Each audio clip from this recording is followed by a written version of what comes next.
All right, if you're running a small business right now, you are probably staring down this massive challenge.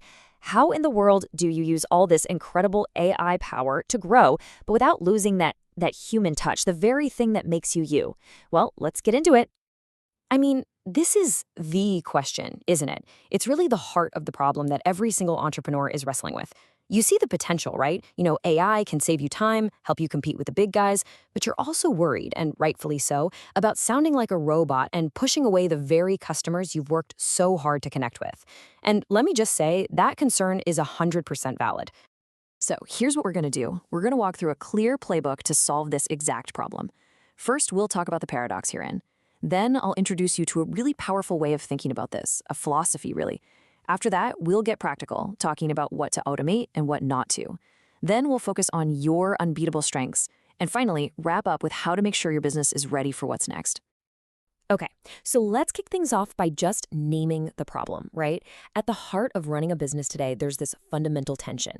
It's this constant tug of war between the drive for efficiency and that deep, non-negotiable human need for real connection. By 2026, we've really hit a tipping point. AI isn't some optional add-on anymore. It's becoming a foundational piece of the puzzle. The best way to think about it is as a capacity multiplier. It lets a small team, or heck, even just one person, punch way, way above their weight. You can achieve a scale that just a few years ago would have been totally impossible. But, and this is a big but, here's the twist. As AI gets everywhere, your customers are getting smarter. They're becoming AI savvy. They can sniff out a robotic response from a mile away. And because of that, there's a new premium, a higher value, placed on genuine, authentic human interaction. So get this, the more robotic the world becomes, the more your humanity transforms into your most valuable asset. It's kind of wild when you think about it. Okay, so that brings us to the core idea we're talking about today.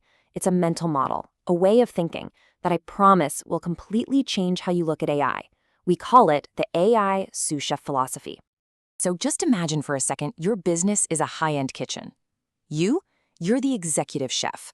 Your job is to create the masterpiece, the final dish that wows everyone. Now, AI is your sous chef. It does all the tedious prep work, the chopping, the research, the organizing. It gets everything perfectly lined up so that you can step in and do what only you can do. Apply your unique creative genius. That's the final seasoning, the beautiful plating, the magic touch that makes the dish yours. And this really shows the two different paths you can take. On one hand, you could let AI be the chef. But if you do that, you're going to sound generic, you risk watering down your brand. But if you use it as your support, as that sous chef we're talking about, well, now you're amplifying your own unique voice. You're saving a ton of time, and you're creating something that is truly authentically yours. A really simple way to put this into practice is the 80-20 rule. Let AI handle, say, 80% of the grunt work, the first drafts, analyzing the data, creating outlines. But that final 20%, oh, that is all you. That's the human finishing touch. It's your stories, your personality, your hard-won expertise. And believe me, that 20% is what makes all the difference. It's where the real value is. All right, so we've got the philosophy down. Let's get practical. How does this actually work day to day? The goal is super simple. Automate the tasks, not the relationships. Use AI to handle the annoying, tedious stuff, the friction points, so you have more time and energy for what really matters, building real connections with people. Now, something you absolutely have to avoid is what's called the Uncanny Valley of customer service. You know that creepy feeling you get when a chatbot is trying way too hard to be human, pretending its name is Jenna or something, but you just know it's a machine? That feeling, that creates distrust. It's worse than just being an honest bot. So the absolute key is just be transparent. And this table here breaks it down perfectly. Think of it this way. You have your AI-powered logical engine. Let it handle things like data analysis, spitting out first drafts, and scheduling appointments. But then there's your emotional core. Things like making the big strategic decisions, crafting the final story, and handling a customer who's having a tough time. That has to be human-led, every single time. No exceptions. So, how do you actually do this? It's really just 3 simple steps. 1. Be transparent. Just tell people up front they're talking to an AI assistant. It's that simple. 2. Offer an easy way out. Give them what we call a human escape hatch. let them type human or click a button to instantly connect with a real person. And 3, use smarter tools. There's AI that can analyze sentiment and automatically flag conversations where a customer is getting frustrated so a real person can jump in and help. It's about being proactive. Okay, and this is where it all clicks into place. Once you automate the right stuff, you free yourself up.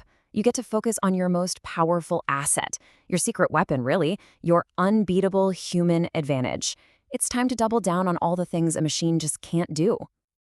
You know, in business, people talk about a competitive moat, that thing that protects you from the competition. Well, in the age of AI, your humanity is that moat. It's your unique blend of experience, empathy, and your personal story.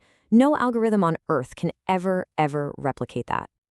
I mean, just look at this stuff. AI can't write your personal, messy middle story of how you built your business from scratch.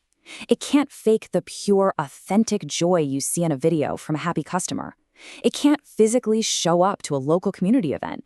And maybe most important of all, it can't make another human being feel truly, deeply heard and understood. That is your territory. That's where you win. Okay, last section. Let's talk long-term strategy. I mean, how do you future-proof your business when the tech is changing at light speed? Well, it really boils down to 2 things: a smarter way of thinking about SEO and building on a strong ethical foundation. Think about how we used to do SEO. Not that long ago, this is what you'd aim for, right? A simple, broad keyword like this. But things have changed. Today, you gotta think differently. Why? Because people are talking to their AI assistants. They're asking full questions, using natural language that shows exactly what they need. So your target has to shift to these longer, much more specific phrases that reflect a real, urgent human problem. That's how you get found in a world where search is conversational. And look, beyond all the tactics, trust is the ultimate currency. And using AI ethically isn't just about being a good person, it's a brilliant business strategy. Be radically transparent about how you use customer data. Always check what your AI spits out for bias. And please, I'm begging you, resist the urge to just churn out tons of generic robotic content. One amazing, thoughtful, human-centered piece will always be worth more than 50 generic ones. I think this quote just says it all perfectly.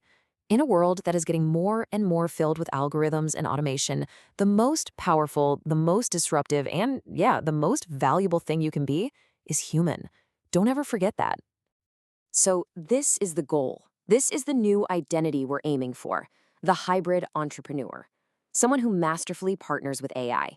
You let the technology handle the what, all the tasks, the data, the logistics. But you personally own the why. Your purpose, your passion, your story, that's all you. So I'm going to leave you with this final question. The machine is here. It's ready to work. It can handle the what better and faster than we could have ever imagined. The only real question left is, are you ready to step up and truly, deeply own your why?